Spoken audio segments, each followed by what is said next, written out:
practicing. Do you guys still do that, or is it just... That's a good question, man. Excellent question. I was just wondering, like, whether first you would still have time to do it, and also whether you still want to do music because you're, you know, kind of immersed in it and you do it on a daily basis. Ooh, that's a good question. I still love music. Yeah. I still love it, even after That's everything. good. Yeah. I still love it. You know what it is too? Can I be honest in this room tonight? Today. Yeah, you know, every gig is different, which, you know, every management is different. Every gig is ran by management. So you deal with so many different things. It's just like anybody's regular job or anything else. It's no different. Like, you'll have ups and downs, you know what I mean? But if you really love it, you just really love it.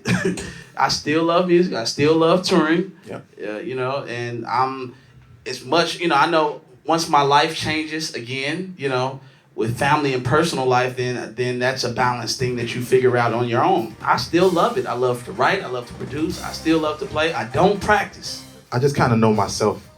Some guys, like these guys, and I know other talented guys right in my city that don't have to touch a drum set and will just go and be amazing on anybody's set of gigs. Some people just have that gifting, especially a lot of the younger guys. With me getting a little bit older now, I have to put that time in because we have lives, we have families, we have other stuff going on, we have other musical projects going on to where I can't really put all of my time here. But when it's time for that, I have to go in to make sure that I'm sharp, like, 'cause I don't have the time like I used to.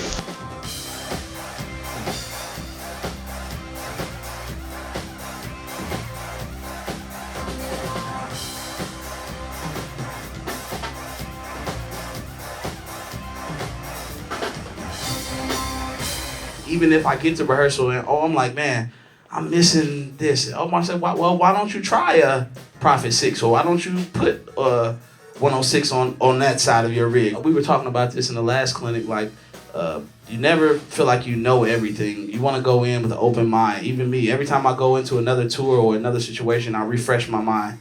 How can I be of service to this gig? Because this is not the last gig. Even this Nicki tour is different from the last tour. So my rig is different. I'm not playing the same thing. I used to play 3 keyboards. Now I'm playing 4. You know what I mean? Because that's what I felt like this gig, this time, called for. So, you know, it varies, man. I would also say too, bro, learn whatever keyboard you have. Learn them all. It's expensive. So if you have your one and you master your one, and you're able to maybe get another one and you master that one, just be able to play everything that the job calls for on your stuff already. Whether you have it or don't have it, you can show up with, whether it's a Triton or it's a Nord or whatever, you can show up and get the job done because you know your board.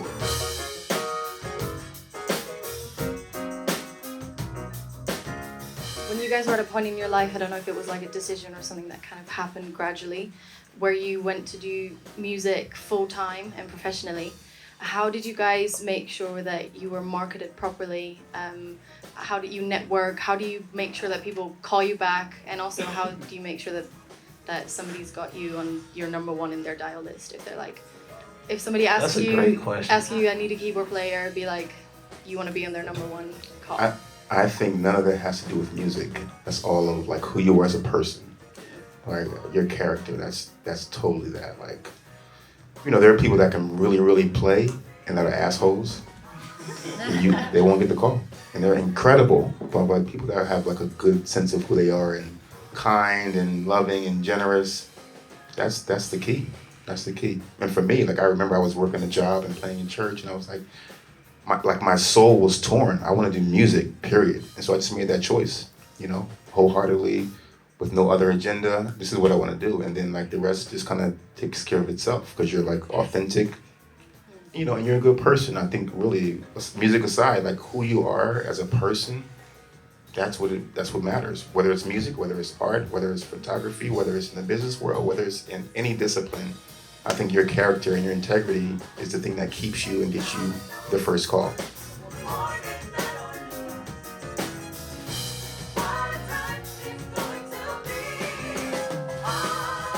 being a musician, we worry about what we can control, which is like the playing aspect. You know what I mean? I think a lot of times we don't think about like the business aspect, how we're gonna get paid, when payment's gonna come, what to do if you don't get paid, because that will happen. I think the business aspect is something that I should have worked on a little bit more. I don't have any regrets because guess what? I know now. You live and you learn your lesson. You, like you say, you get your ass kicked. Then you be like, oh, well, maybe I shouldn't do that again. Next time I go in, maybe I'll have a deal memo or something on paper that says, hey, I need to be treated this way. And if I'm not treated this way, then we need to come back to the table and talk because this is what we both have agreed and signed to.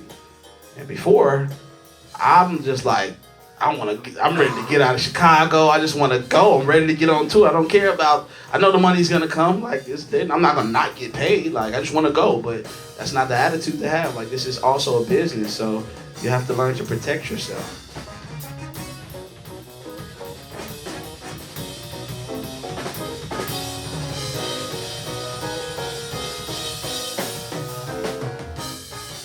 Saying yes gets you there to do that, but on the other hand, handle your business. But I would say, man, yeah, not too many no's when you just starting to try to get your foot in the door because you were talking about practice. That's practice time. That's time you just getting your feet wet. You're literally experimenting on this person and wants you to come play their gig. So even if, man, I've done it so many times where I knew that I couldn't really handle a certain gig, but I took it anyway to give myself practice. You know what I'm saying? I knew I was going to be tired. This one time this summer, we were playing with Camilla. My fill-in couldn't make the Maxwell date. I flew from Philly to Paris. I took a super risk, but hey, I have to do everything. Those people need to see me in Paris, and they need to know who I am too and what I'm doing. And then when I fly back, the Camilla crowd on the Taylor Swift tour, they need to know me. Oh, there's Taylor's MD. Hey, what's up, Dave? Yeah, you said I'm nice, right? Yeah, okay. Like, you know what I mean? You gotta just you can't build relationships and opportunities if you don't go. You know, so even your yeses, you know, they'll make sense in other ways. Even if they don't financially make sense, trust me, they're gonna get you somewhere else. You kind of have to do everything.